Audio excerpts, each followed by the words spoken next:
Pinagpalang hapon po sa bawat isa. Sige po, tayong lahat ay tumayo. Tayo po'y manalangin. Hallelujah. Oh, hallelujah, Jesus. Purihin ka, Ama. Sambahin ang ngalan mo sa hapong ito, Lord. Hallelujah. Tunay nga, O Diyos, na napakabuti mo sa buhay ng bawat isa sa amin, O God. Hallelujah. Ama, sa pangalan ni Jesus, patuloy kami nagpupurit, nagpapasalamat sa inyo sa hapong ito, Panginoon. Salamat, Ama, sa buong maghapon na naman, Panginoon, na pagpapala, pag-iingat, proteksyon mo sa bawat isa sa amin. Salamat, Ama, na dinako mo kami sa lugar na ito upang patuloy kami, O Diyos, sama-samang magpuri, magpasalamat sa iyo at mag-aral ng iyong mga salita. Ama, ipinagkakatiwala namin sa inyo ang gawaing ito, Lord God. We declare, Lord God, ang iyong banal na Espiritu ang siyang malayang kumilo sa aming kalagitnaan sa hapong ito. Dinideklarahan din namin, Ama, ang tagapagsalita sa hapong ito. Dinideklarahan namin, Panginoon, ang patuloy na hallelujah, hallelujah, Jesus, hallelujah. We declare, Lord God, anointing. We declare, Lord God, fresh revelation from your word, O Lord Jesus. Lord, salamat po. Pinagkakatiwala po namin sa inyo ang gawaing ito mula umpisa hanggang pagtatapos at hindi kami lalabas sa lugar na ito, Panginoon, na hindi namin daladala, Panginoon, ang kapangyarihan ng iyong mga salita. Salamat ng marami, Amang Diyos, sa iyo lahat ang papuri, pasasalamat sa pangalan ni Jesus. Amen and amen.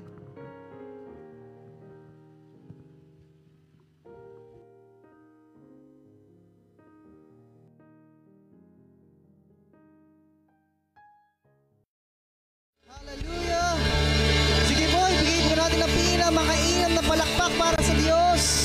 Hallelujah! Sa umagang ito, salamat, Panginoon. Pinupuri ka namin, Panginoon. Pinapasalamatan ka namin. Hallelujah!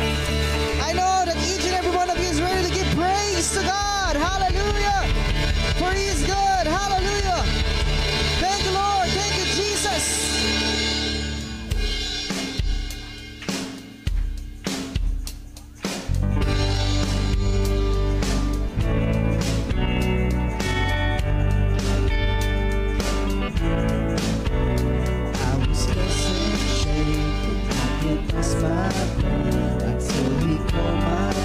Sing! I'm so glad He changed me. Darkness held me down, but Jesus opened me up, and I'm no longer found. I'm so glad He changed me. Now I'm new. Now a new creation. The old is gone. The old is gone. There's no night. I live by faith, not by sight. There is a new thing written down in glory. Sing! There is mine, yes, it's mine. I'm at the altar. I'm at the altar of my story. There is mine, yes, it's mine. Sin had led me blind, but Jesus opened my eyes. Now I see the light. I'm so glad He changed me. Now I'm walking free. I've got the victory. So it's all over me. Sing! I'm so glad He changed me. Sing it. Now a new creation rise. The old is gone. There's no light. I live by faith. I live by faith, not by sight. Sing! There is a new thing written down in glory. Sing!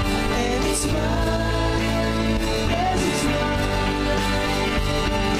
I'm at the altar of my story. And it's mine, yes, it's mine. See, I'm ready blind, but Jesus opened my eyes. Now I see the light. I'm so glad He changed me. Now I'm walking free. I've got the victory. See, it's all over me. I'm so glad. I'm so glad He changed me. See that. Now a new creation I live, cries. The old is gone. There's no light. I live by faith. I live by faith, not by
it's mine. Sing.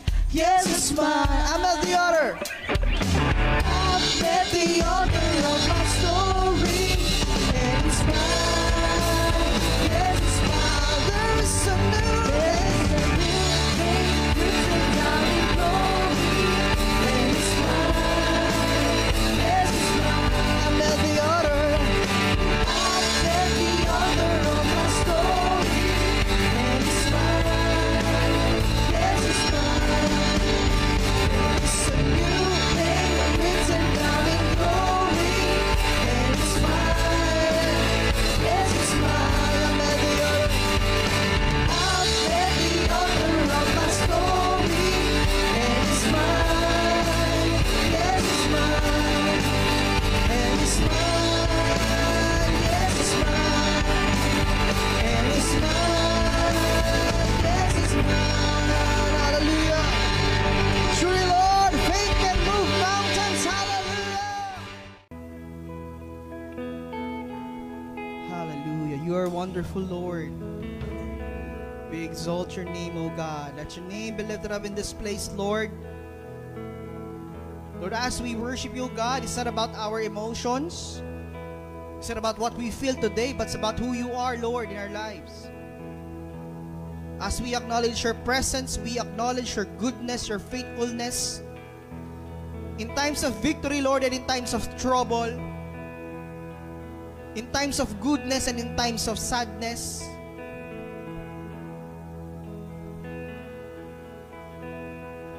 in times of triumph and in times of defeat, Lord, you are with us, and we are experiencing your power today. You are beautiful, Lord. No one can be compared to you. Your name is beautiful. Thank you, Jesus. Hallelujah. Thank you, Jesus. Hallelujah.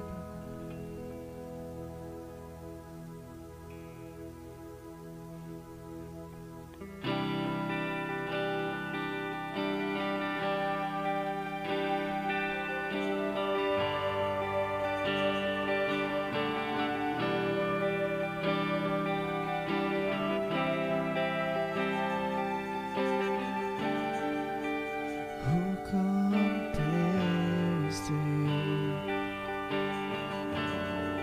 Who set the stars in their place? You who calm the raging sea, that came crashing over me. Who compares to you? You who brings the morning light, the hope of all the earth, is rest assured in your great love. You are magnificent, eternally wonderful, glorious Jesus. No one ever will compare to you, Jesus.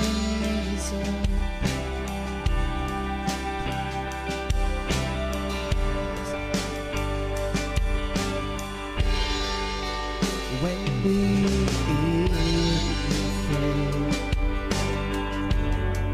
you call forth songs of joy. As the morning waits, we your children give you praise. You are magnificent, eternally wonderful, glorious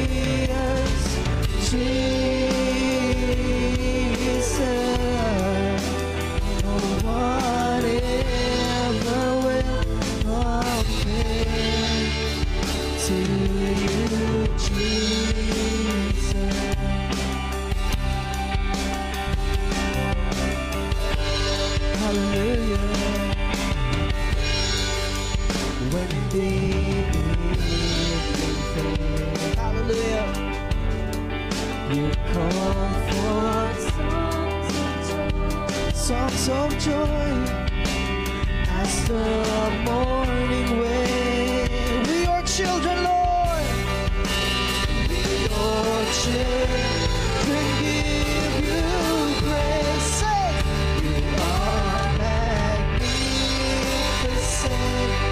eternally wonderful, glorious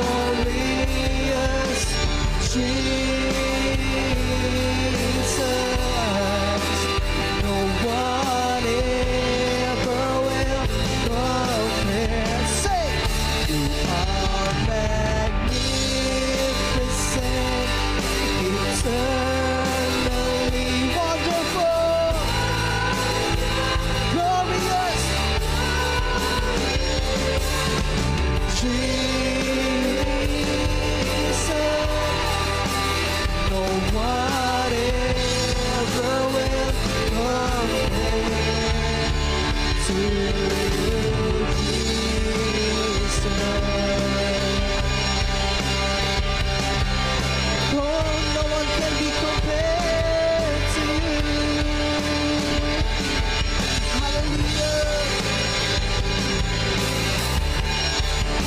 Hallelujah.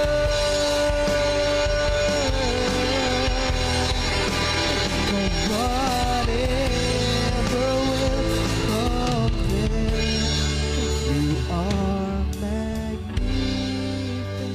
Say, eternally wonderful, glorious Jesus. No one ever will compare. You are magnificent, eternally wonderful, glory, Jesus. No one compare. You are magnificent, eternal, wonderful,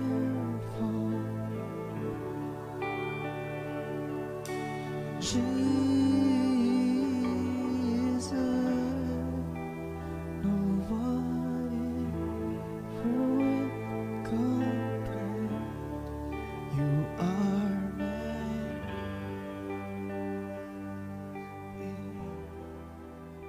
you are wonderful.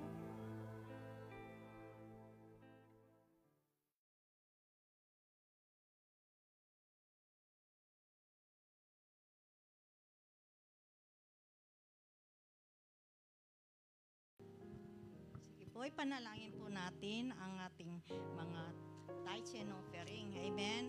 So sabi nga sa Malakay 3:10, ano sabi ng Panginoon? Dalhin ninyo ang ikapu, sabi niya, sa akin tahanan upang magkaroon ng pagkain doon, sabi niya. At subukan ninyo ako, sabing ganon, kung hindi ko ibubuhos ang biyaya sa inyo, sabi niya, no? So, bilang anak ng Diyos at nakakilala sa Panginoon, meron tayong responsibilidad sa Panginoon. Amen? Kailangan matutunan natin yung pagbibigay. Sapagkat, unang-una, lahat ng bagay sa Panginoon. Wala tayong pagmemayari sa Kanya lahat yan. Amen?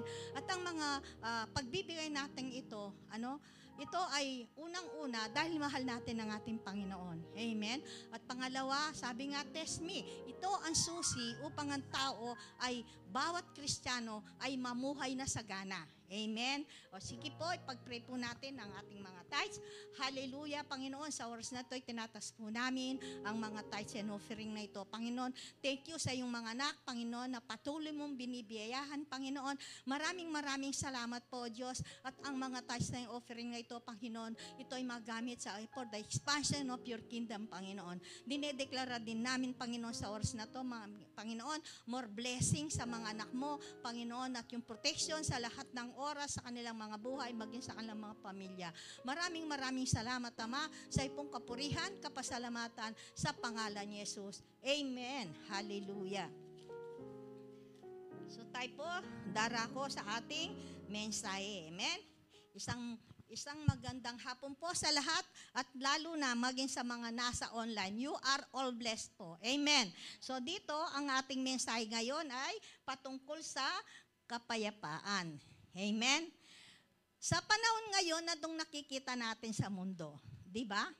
Bihira ng taong may kapayapaan, tayo lamang mga anak ng Diyos. Amen? Dahil alam natin ang ating sarili, alam natin ang ating identity, alam natin na meron Diyos na patuloy na sumasama sa atin. Amen? So ano man ang nangyayari sa mundo ngayon, nakikita natin na wala nang kapayapaan. Amen?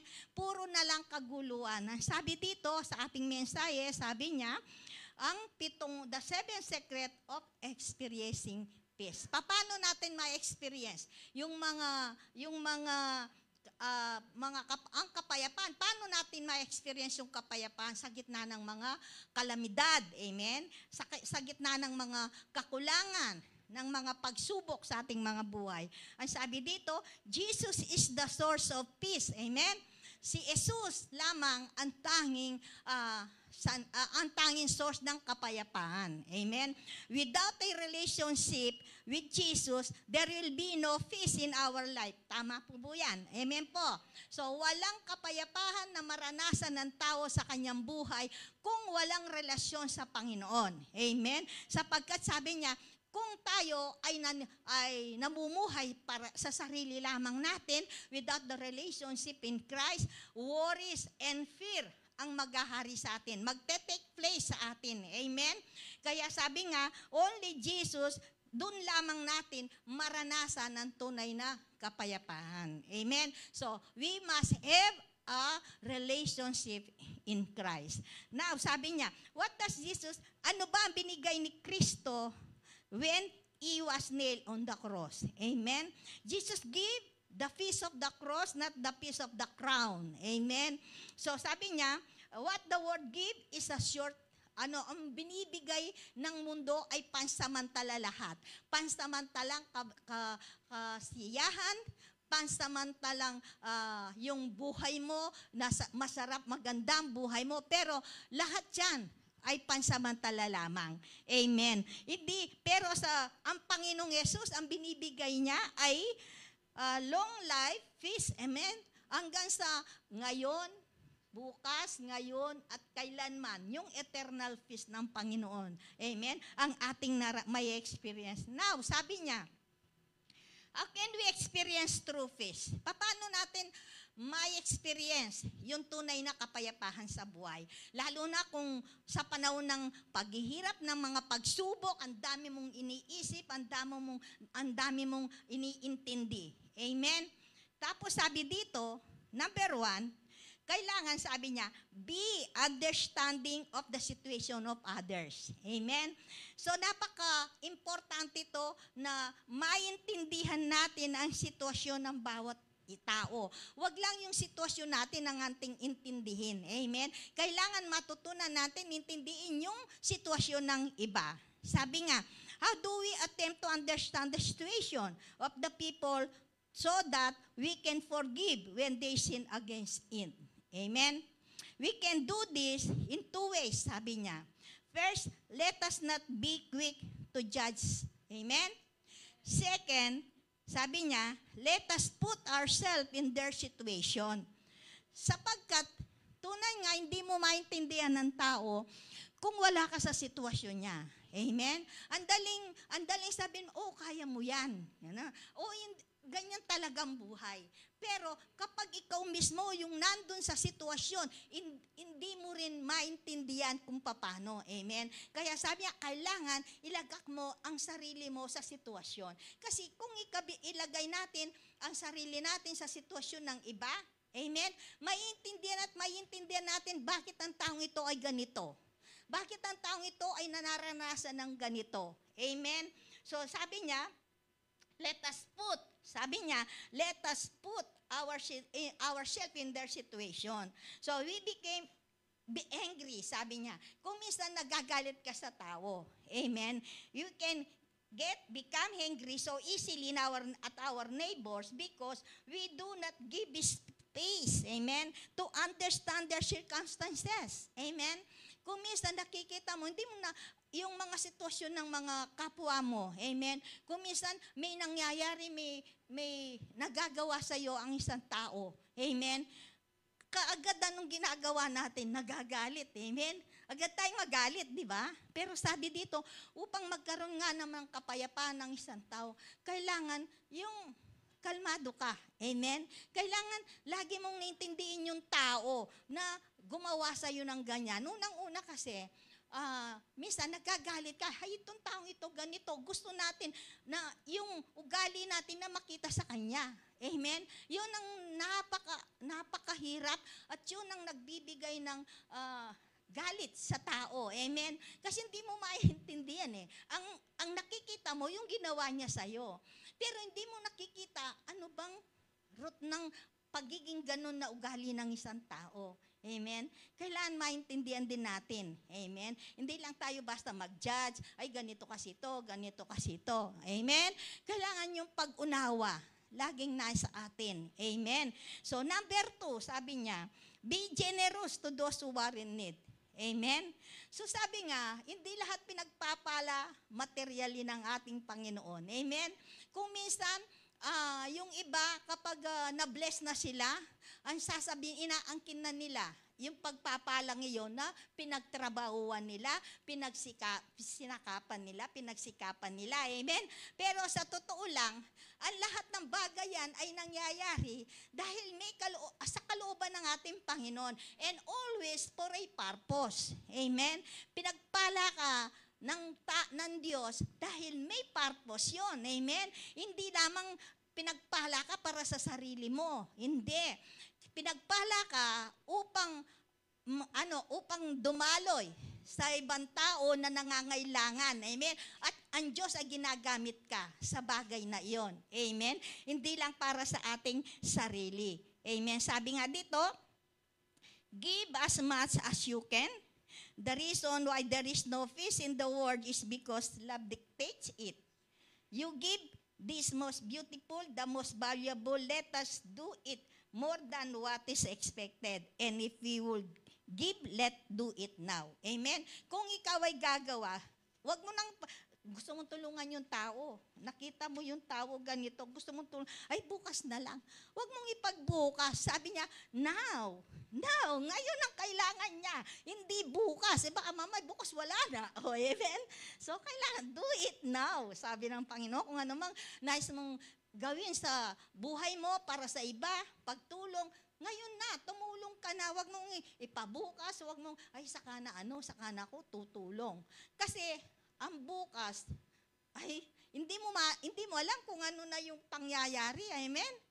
Kaya kailangan kung may gagawin ka, now, sabi nga. Amen? So, sabi rito, number 3, be with the people you love. So, ito, napaka-importante talaga ito, di ba? Kapag very close ang relationship mo sa pamilya mo, sa kaibigan mo, sa ibang tao, di ba? Napakasarap. Amen? Ang kapayapahan sa puso mo, yung kagalakan sa puso mo, hindi pwedeng bilhin ng mundo. Amen? So sabi niya, spending time with your loved ones, no? Yun ang the best investment, sabi nga, amen? Hindi yung pera, amen? Kagaya minsan yung mga nag-abroad, no? So, ang nasa abroad sila, ang ginagawa nila, padala ng pera, amen? Ngayon, pag magkaharap yung magulang at yung anak, ano sinasabi ng anak? Ma, hindi ko kailangan ng pera. Ang kailangan ko, ang presensya mo.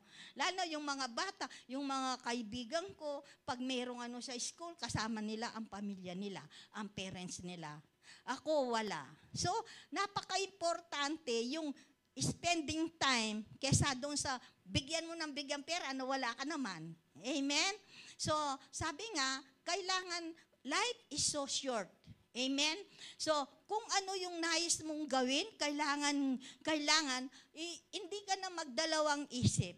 Kailangan bigyan mo ng time ang mga pamilya mo, kaibigan mo, o sino man taong malapit sa'yo. Amen?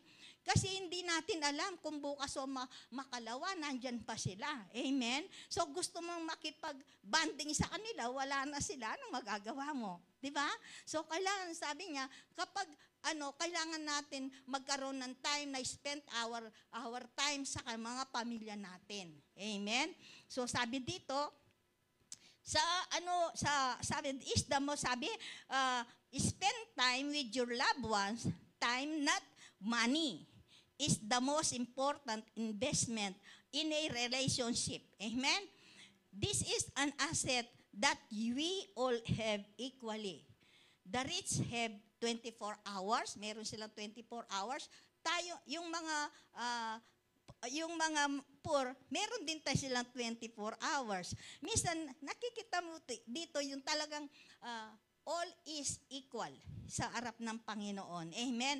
Hindi yung kung ikaw ay napakataas, mayaman, tapos itong katabi mo, mahirap, Pero sa paningin ng Diyos, hindi tinitingnan Diyos kung ano yung, ang tinitingnan ng Diyos ay yung relasyon, yung puso. Amen? Kasi maraming tao na nakikita ba natin yung mga kalamidad na nagaganap? Diba? Ang daming mga mayayaman. Amen? Ang kanilang mga asset, ang kanilang mga kayamanan, ang kanilang mga tahanan. Diba? Nawawalan lahat pag dumating yung kalamidad. So, sa panahong ganun, both rich and poor are equal. Amen? So, wala tayong dapat ipagmalaki sa buhay natin. Lahat yan ay sa Panginoon. At kung ano man yung nandun sa hawak mo, huwag mong angkinin. Kahit yan ay pinagpaguran mo pa, para yan ay mapunta sa'yo, hindi mapupunta yan, sabi ko, kahit na ano pang sakripisyong gagawin mo, kung talagang hindi para sa'yo yan, hindi mangyayari. Amen? Kasi maraming tao na nagtatrabaho ng higit sa sobra-sobra. Bakit hindi sila yumayaman? Ako, isa ng testimony sa buhay ko, sabi ko, kung yung pagtatrabaho, kasipagan, ang maging susi para ikaw ay umunlad, yumaman, isa na ako sa mayaman, sabi ko. No? Pero sa panahon ngayon, I am rich in Christ. Amen? Hindi man ako mayaman sa mundo, but sabi niya, mayaman ako. Yun na lagi kong pinagmamalaki. Amen? Kahit sino pa, pwede kong sabihin sa kanila na ako'y mayaman kaysa sa kanila. Kung sila ay mayaman sa mundo, mayaman ako sa langit. Amen? Kasi yung kanilang kayamanan ay pansamantala lamang. Samantalang yung sa atin, eternal. Amen? So, mas matindi yung sa atin. Amen? Kaya wag mong tingnan yung tao, i-judge yung tao kung ano yung nakikita mo sa kanya. Hindi mo alam yung taong yung tinitingnan mo ang liit Mahal na mahal ng Diyos yan. Ang plano ng Diyos yan ay napakalaki. Amen? Hindi natin nakikita yon. Kaya nga dapat, kailangan sabi nga, king relationship, importante yung mag-spend time tamo. Amen? Especially sa ating mga family. Amen? Ang ating family ay hindi mo mapalitan yan. Amen? Ang pamilya mo, di ba? Kahit marami kang kaibigan dyan, marami kang kamag-anak, pero yung pamilyang sarili mong pamilya, isa lang yan. Hindi mo mapapalitan yan. Kaya kailangan magkaroon ng time sa family natin. Kailangan matutunan natin pagtuunan ng pansin yung pagmamahal, yung pangangailangan ng pamilya. Amen? Bago sa iba. Amen? So, number 4, be open to God, bring Him your question, even your doubt. Amen? So, ang nais ng Diyos sa buhay ng bawat anak niya ay yung alam niya kung anong mga nagaganap sa buhay ng mga anak niya. Sabi nga, so alam ng Diyos kung anong pinagdadaanan mo. Alam ng Diyos kung anong magagawa mo pa, ano pang mangyayari, no? Pero kailangan natin, sabi niya, kailangan nating buksan ang ating bibig. Amen? Nasabihin sa Diyos, maging open. I-open natin ang ating puso sa Panginoon. Kung ano yung question natin, kung anong nais natin malaman, kung anong kalooban ng Panginoon sa ating buhay. Amen? At unang-una, kailangan nating malaman na tayo'y dinikap for a purpose. Amen? Hindi tayo basta nilikha. Nilikha tayo ng Diyos for a purpose and for His love. Amen? And that purpose is for Him alone, ang sabi nga. So, sabi nga, lagi nga sinapastor, sabi nga, ang pinakamahirap, pinakamasakit na pangyayari sa buhay ng tao ay hindi yung mawalan ka ng pamilya. Masakit na yon, di ba? Masakit na yon. Igit na masakit, yung mamatay ka na hindi mo nalaman, hindi mo nakita, hindi mo nagawa, yung purpose ni Lord sa'yo. Amen? So habang tayo ay buhay pa, at salamat, we are all blessed dahil alam ko, anak, lahat tayo ng ating Panginoon. At alam ko na everyone know His purpose in life. Amen? Dahil ang Diyos, ang kaalaman ng Diyos ay binigay sa atin upang malaman natin kung anong kalooban niya. Amen? Hindi tayo linikha ng Diyos for only to manatili lang na ganyan yung routine natin. Ganyan, ipinanganak ka, alagahan ka, mag-aral ka, magtrabaho ka, magkapamilya ka, maging lola ka, hindi, tapos na. Yung ganun ba? Di ba? Ganyan ang routine ng mundo. Di ba? Ganyan routine ng mundo. But, salamat sa Panginoon. Amen? Kahit na may edad na tayo, kagaya ko, nai-enjoy ko pa rin yung pagiging sa Panginoon. Lilingkod sa Panginoon. Na-enjoy ko ang buhay ko sapagkat alam ko kasama ko ang Diyos. Amen? Kaya anuman yung sitwasyon, anuman ang pinagdadaanan ko, nagiging matapang ako kasi alam ko na meron Diyos na kasama ko, meron Diyos na hindi magpapabaya at hindi mag-iiwan sa akin na mag-isa. Amen? So napakabuti ng ating Panginoon. Kaya kailangan natin, di lang parang yung parents. Amen? Yung parents, ang gusto rin din natin ay yung lagi nating nalalaman ano ba yung nangyayari sa ating pamilya. Amen?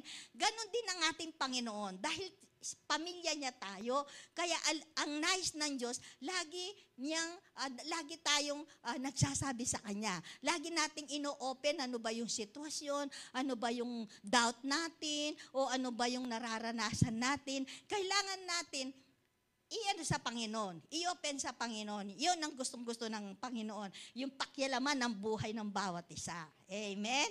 Pakialaman ng buhay ng bawat isa. Pakialamero no? Pakialaman ang buhay ng bawat isa. Pero ang pakikialam, it means love na love tayo. Amen? Hindi mo pakialaman ng tao kung wala kang pagmamahal, wala kang pagmamalasakit. Kaya nais ng Diyos na pakilaman, i-open lahat sa Kanya. Bagamat alam niya, yung mga sasabihin na natin, alam na niya. Pero kailangan pa niyang marinig yung boses nating maganda. Amen?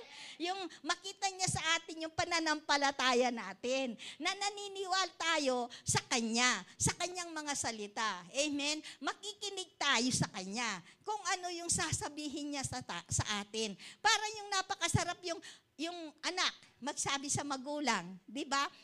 Ganun na lang kasaya yung magulang kapag yung anak niya ay malapit sa kanya. Amen? Ganun din ang ating Panginoon. Natutuwa siya na kapag tayo, lahat ng bagay na nangyayari sa buhay natin, ikonsulta natin sa Kanya. I-open natin ano yung doubts natin, ano yung nararamdaman natin. Alam mo ba, pag alimbawang ako nasaktan, umiyak ako, sabi, Panginoon, alam mo ba sa oras na to, masakit ang pakiramdam ko. Ang dibdib ko, kasi ganito ang nangyari. Gusto kasi ng Diyos yung ganon, di ba? Pero after that na inopen mo sa kanya, lalo na yung mga pagsubok na yan, di ba maramdaman mo talaga, yung pagsubok, yung mga problema na yan, ay parang lumipas lang, no? Nandyan, pero yung feast, no? Nandiyan pa sa'yo, nararamdaman mo pa rin yung kapayapaan. Kaya nga sabi nga ng mga iba, para tayong mga di ba? Kasi nga, hindi nila nararanasan, no? Hindi nila nararanasan yung nararanasan natin. Kasi extraordinary nangyayari sa atin. Isipin, problemado ka na dyan. Pero nakita na, sumasayaw-sayaw ka pa, saka ngingiti-ngiti ka pa dyan, di ba? Sa mundo, nung mangyayari, pag ganun na sitwasyon, wala na, gumaganyan na lumalakad sa mundo. Di ba? Pero sa Panginoon, kahit problemado tayo, nakakapagsayaw tayo, pagpupuri sa Kanya, sarap, no? Parang ayaw mo na talagang umuwi kapag kasama mo yung mga spiritual family mo. Amen? Napakasarap kapag tayo ay nagkakaroon ng fellowship na ganito. Amen? Ayaw mo na talaga. Ako, kung pwede siguro, kahit hindi na, wala nang uwian, pwede ako eh. Amen? Kasi talagang napakasarap talaga. Na, alam mo, nung inaano ko ito, sabi ko, Lord, thank you. Kahit na ano man ang sitwasyon na dumarating sa buhay ko, yung kapayapaan, nandyan. Dahil ang source ng kapayapaan ay nasa atin, kasama natin. Kaya gano'n na ano man na sitwasyon, yung joy, peace ay nandyan pa rin. Nararanasan pa rin natin inside. Amen. Yung physical na ito, nararamdaman yung problema. Pero yung inside mo, nararamdaman mo pa rin yung kapayapaan. Amen? Yung kagalakan. Kaya kung minsan napagkakamalan tayo. Napagkakawalan. Kasi napakasarap sa presensya ng ating Panginoon. Amen? Sabi nga, wala kang makikita, wala kang mararanasan na kapayapaan, kundi sa presensya ng ating Panginoon. Kaya, siyempre, kailangan natin magbabad sa presensya ng Panginoon. Hindi lang pag linggo, hindi lang pag midweek, hindi lang pag Friday. Amen? Kailangan everyday sa buhay natin, umaga pa lang magbabad ka na. Para sa maghapon na yon ay talagang fresh na fresh ka. Amen? Fresh na fresh ka. Napakasarap talaga kapag inuna mong Panginoon, no? Nagbigay ka ng oras sa Kanya. Yun, napakatindi talaga nun. Walang maibigay ang mundo. Minsan nga, nakikita ko nga yung mga mayayaman, mayroong kaya, amen, mga palasyo ang bahay. Ako nga, tumutulo yung bahay ko, pero masaya ako at peace ako, amen. Pero sila, makita mo, sa aura pa lang ng kanilang mga mukha, dala-dala na nila yung parang bigat na sa puso nila. Imbes na magiging ubas na masarap, nagiging pasas ang itsura. Diba? Why? Kasi sa kabigatan, sabi nga, hindi ka pwedeng magsinungaling. No? Kung anong nararamdaman mo sa puso mo, lalabas at lalabas yan. Out of the fullness of the heart, the mouth speak. Tandaan natin to, hindi tayo makapagsinungaling. Amen? Sabihin mo, ay, ganito gala, masaya ako. Pero tingnan mo ang mukha niya, tingnan mo ang mata niya, ang lungkot-lungkot, di ba? Hindi tayo makapagsinungaling. Pero tayong mga anak ng Diyos, nakikita pa lang tayo, ang saya-saya mo parang walang problema. Di ba? Naririnig natin yan sa mga tao sa labas, di ba? Kasi nakikita nila yung may pera na nga, pero laging may sakit. O, di ba? Tapos makita ka, kahit may nararamdaman ka, siyempre, normal sa physical, maramdaman mo pa rin. Pero dahil sa faith mo sa Panginoon, dahil yung paniniwala mo sa Panginoon, na walang pwedeng manatiling sakit sa katawan mo, ay mararanasan mo yung kapayapaan. Amen? Kaya sabi nga, health is wealth. Amen? Kasi, kung marami kang pera at may sakit ka naman, biskwit na lang na isa ang kinakain mo, ay ano pa sa isa ng milyon-milyon mo, di ba? Ngayon, kahit na Kahit na wala kang bilyones, wala kang milyones, simpleng buhay, basta malusog ka, nakakain mo yung gusto mo, nasasarapan ka sa mga pagkain sa harapan mo, kahit gulay lang yan. Amen? Tunay nga. Tunay nga. Kayamanan mo na yon. Kayamanan mo na yon na nakakaramdam ka man ng sakit, pero yung nalalabanan mo, amen? Nalalabanan mo. Nakakalungkot lang talaga. May pera na, maya-maya nasa doktor. Maya-maya nasa doktor.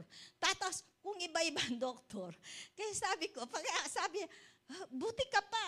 Buti ka pa malakas. Sabi sa akin.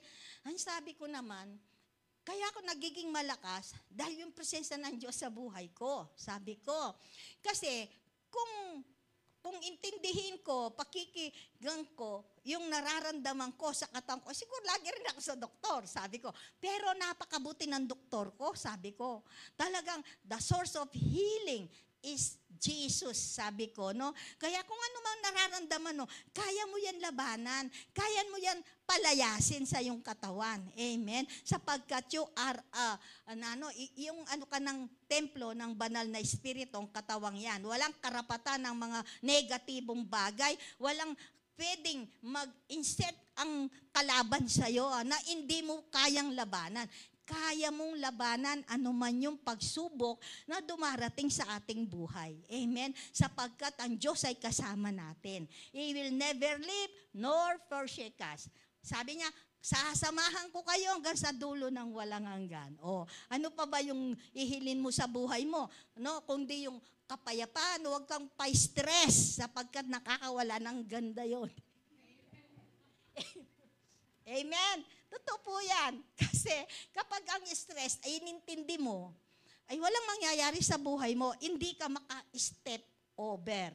Amen? Manatili ka lang doon. Magantay ka na lang doon hanggang kainin ka ng stress. Amen?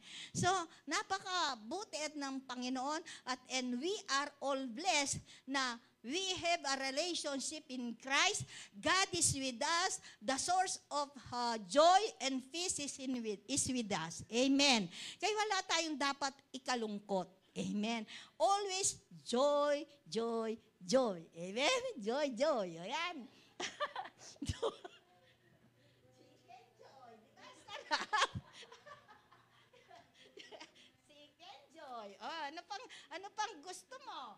Oh, di ba? Lagi-lagi meron ng joy dyan. Wala ka nang kailangan pang iyan. Oo, ako talaga, nung pinag-aaralan ko to, talagang natutuwa ako talaga. Natatawa ko mag-isa. Yung parang may pumapasok sa isip ko ba? May pumapasok sa isip ko na nakikita mo kung gaano kabuti ang ating Panginoon. Amen? So dito, sabi niya, it means they are already one. Yung para daw, yung sabi ng Panginoon, kailangan i-open mo sa lahat sa Kanya. Ang sabi nga, kapag we are growing in faith, kailangan mapagtanong din tayo. Kailangan din natin yung mag-search. Amen? Kasi sabi nga, para ba yung mga bata, pag lumalaki na yung bata, amen?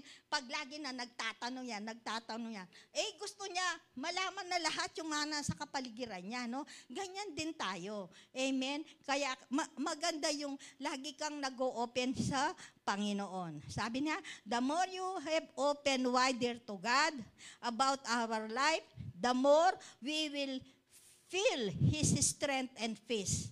Amen. Every day that's happening in our life, God knows it,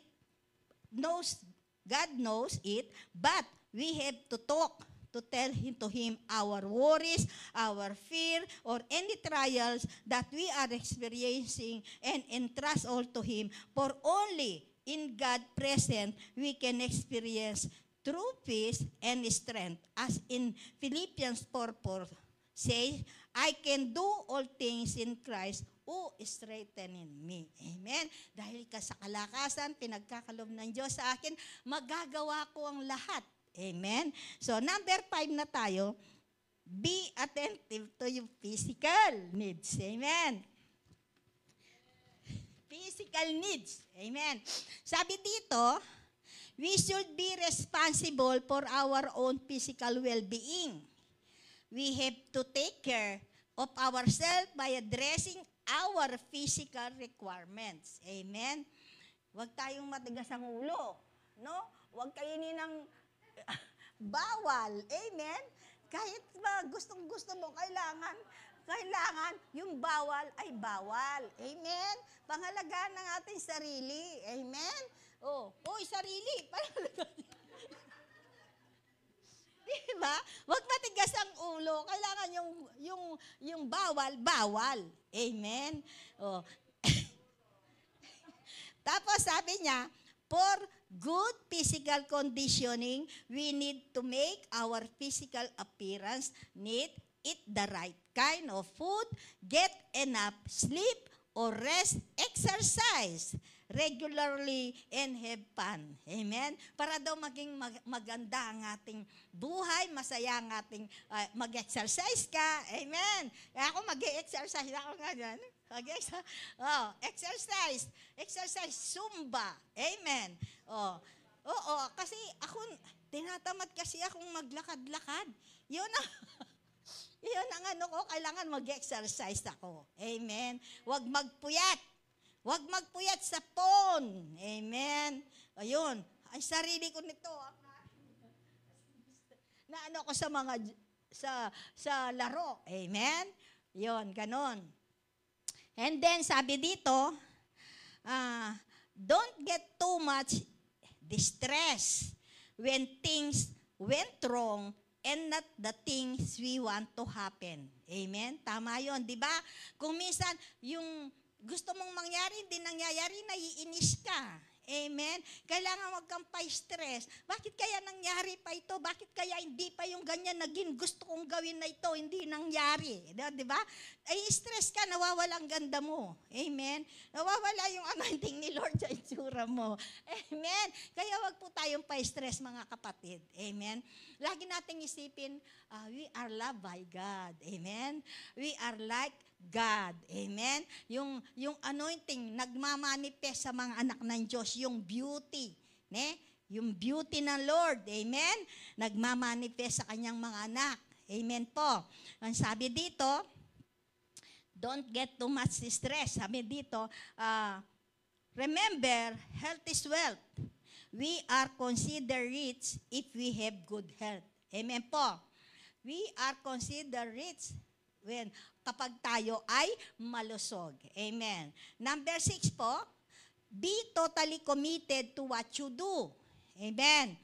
Give your best and your whole attention to anything you are doing. Amen. Huwag lang yung ginagawa mo, wala ka sa sarili mo. Amen? May nangyayaring ganon di ba? May ginagawa ka, yung ginagawa mo, yung utak mo wala sa ginagawa mo. Kaya kailangan daw na gumawa tayo ng yung kailangan yung attention mo nando doon sa ginagawa mo. Amen? Sabi dito, ang pag-aalinlangan daw ay walang place sa kaharian ng Diyos. Amen? Doing just enough to move along is not worthy of God.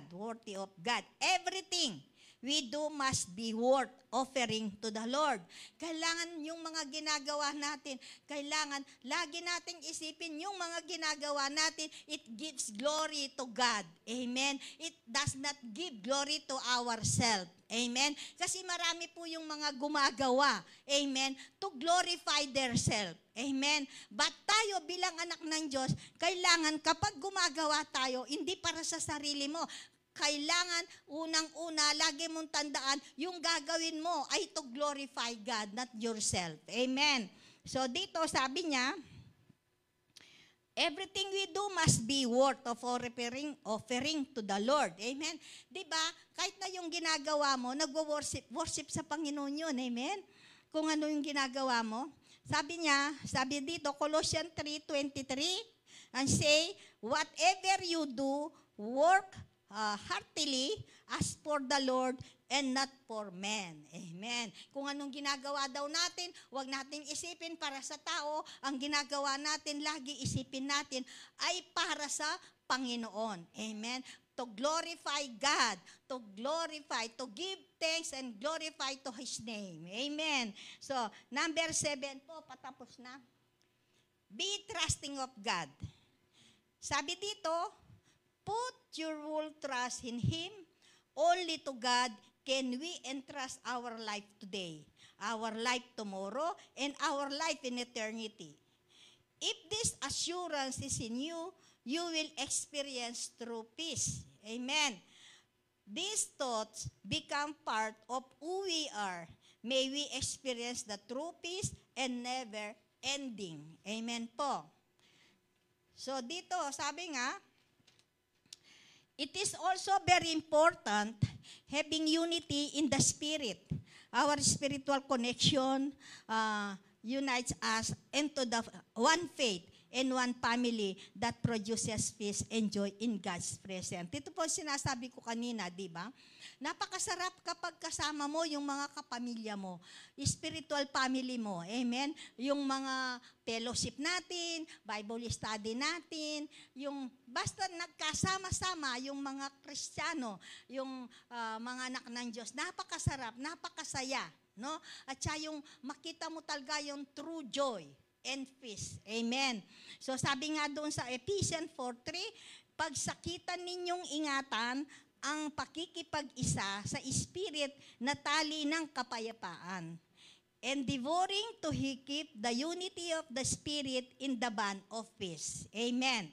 2 Thessalonians 3:6, ang sabi dito, now may the Lord of peace Himself give you peace at all time in every way. The Lord be with you. Amen. Sa 26 naman, Isaiah 26:3, ang sabi, you keep him in perfect peace whose mind is stay on you because he trusts in you. Amen. So, sa Matthew 5:9, ang sabi, blessed are the peacemaker, for they shall be called son of God. Amen po. So, conclusion na po.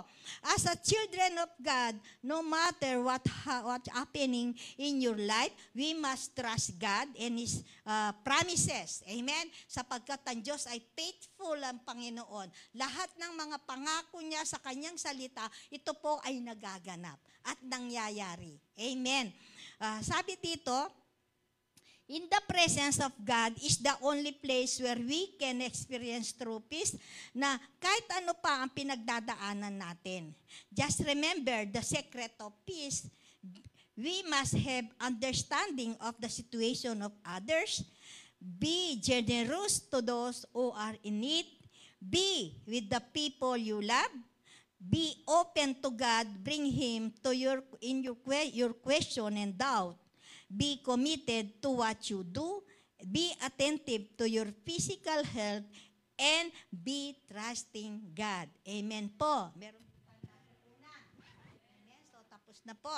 Sige, mag-pray na po tayo. Panginoong Yesus, maraming salamat po sa oras na to. Thank you, Lord. Thank you po sa mensahe mong ito, Panginoon, na lalo na sa panahon ngayon ng mundo, Panginoon, ay puno ng kaguluhan, Panginoon.